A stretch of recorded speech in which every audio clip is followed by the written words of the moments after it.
Bonjour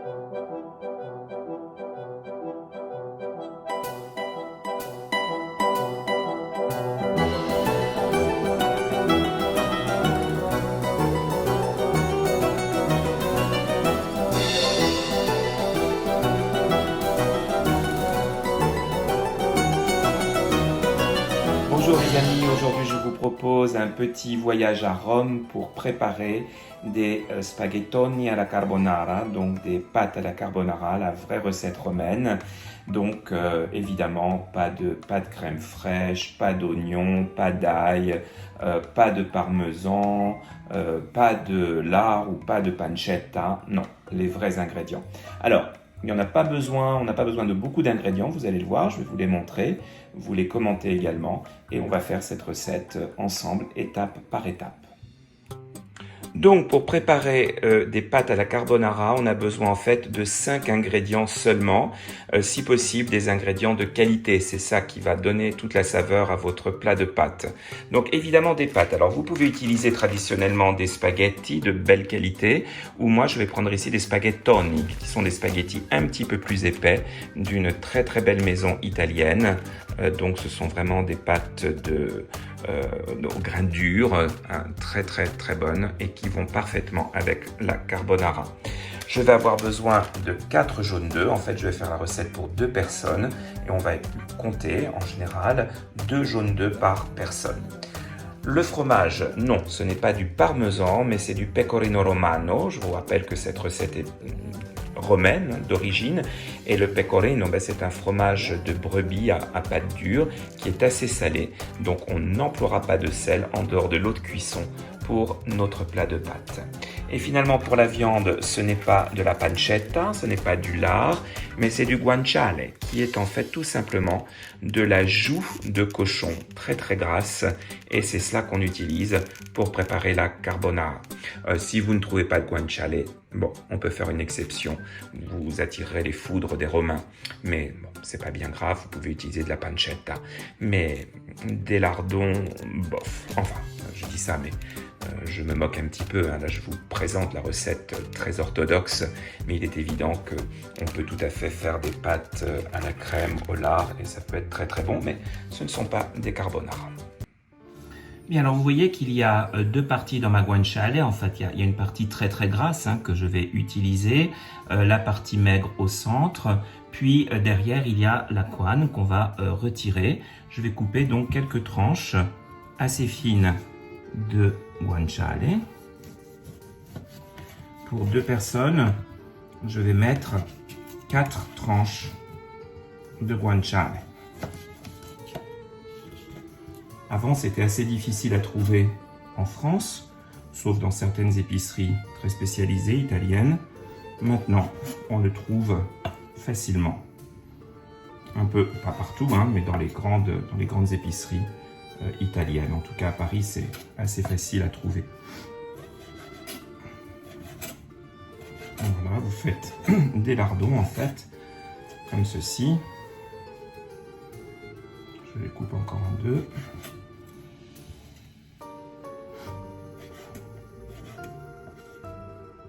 Je prends la guanciale, je la dépose à sec, sans matière grasse, sans huile d'olive, sans beurre, directement dans une poêle froide.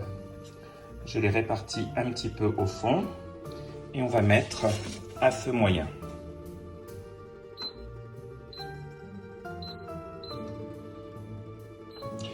Je fais chauffer l'eau pour les pâtes et j'ajoute du gros sel dans l'eau de cuisson. Alors la guanciale cuit doucement, on ne veut pas qu'elle grille, on veut qu'elle garde, on veut cuire jusqu'à ce que le gras ait cette transparence. Je vous montrerai donc tout doucement, à feu moyen, pendant un certain temps. Voilà, l'eau commence à bouillir, on va y plonger nos spaghettoni. Alors, contrairement aux spaghettis, le temps de cuisson est un peu plus long, il faut compter 15-16 minutes. Ce sera quand même al dente, mais c'est un blé dur, donc il faut plus de temps de cuisson, il faut vérifier constamment. Donc on va surveiller évidemment la cuisson des pâtes.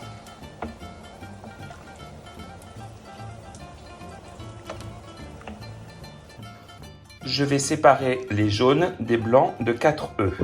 Donc il nous faut des œufs très frais surtout. C'est très important puisque l'œuf ne va pas cuire.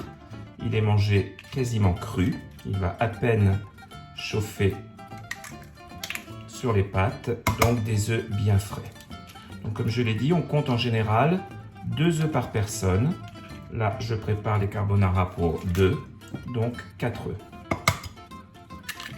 Je garde les blancs évidemment. Pour une autre recette, on ne jette rien.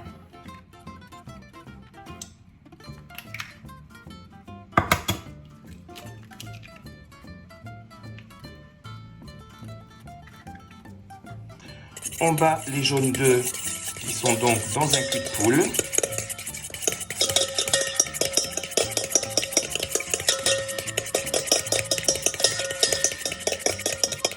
Je vais râper environ 60 g de pecorino.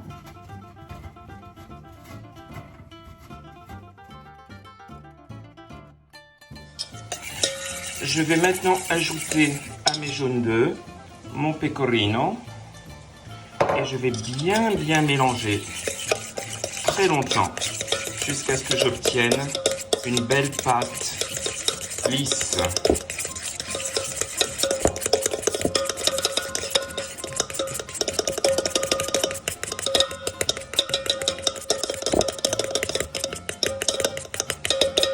Une crème en fait, hein, plutôt qu'une pâte. J'ajoute maintenant à mes jaunes d'œufs beaucoup de poivre du moulin en bonne quantité. Le poivre moulu est l'un des ingrédients indispensables d'une bonne carbonara. Voilà. Et on mélange bien.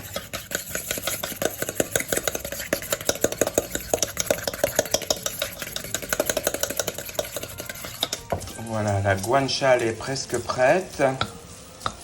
On va laisser encore un tout petit peu.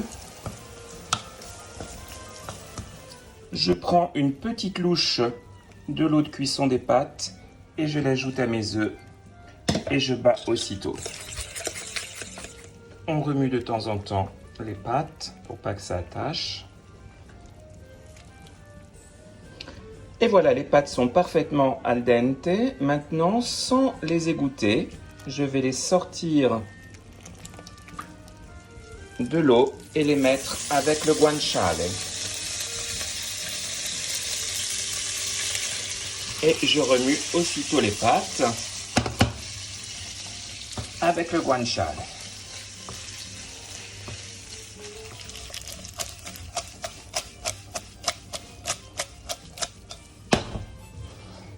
On remue bien.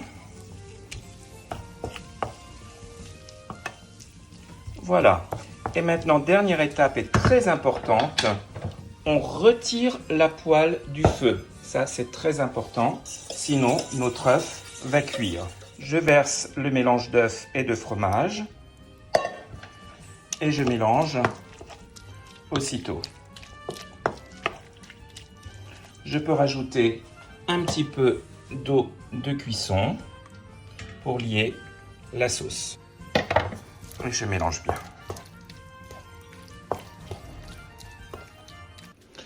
Et voilà mes amis, une belle assiette de spaghettoni alla carbonara, comme il faut. Je vous souhaite un bon appétit, vous likez, vous commentez, vous vous abonnez si ce n'est déjà fait. À très vite sur Edone.